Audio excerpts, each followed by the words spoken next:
Hello everyone, and welcome to another CB Clips.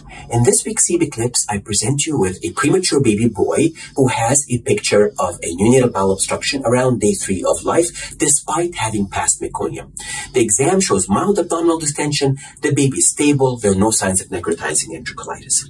You do abdominal films, you find this persistently dilated loop that doesn't change, and then you move on to a contrast enema. Why do we do a contrast enema in this scenario? Well, we want to answer two questions. Number one, is it small bowel or colon? And here we see clearly that you have a normal colon. We also want to know, is there a microcolon or something else to maybe hint at a small bowel obstruction? And again, here the colon is normal. After the contrast, we still see that the bowel loop persists.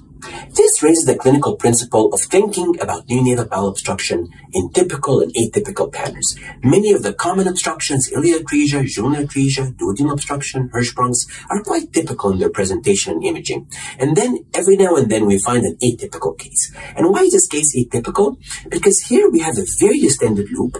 If it was very proximal, there should be no normal bowel gas, and here there's some normal bowel gas. And if it was very distal, we should see many more distended loops, and here there are no other distended loops. Now, if you look at this loop very carefully, you'll see that it has an inlet and an outlet, and at both its inlet and outlet, it's really normal caliber. So this is the hint that you're dealing with a segmental intestinal dilatation. We operated on this baby and found exactly that.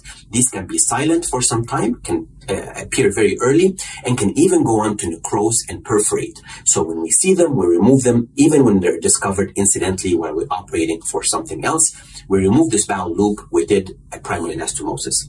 The largest series comes from Japan, and I would encourage you to look at this paper if you're interested. It is important to know about because sometimes if you're seeing it for the first time, you may not be sure what you're looking at.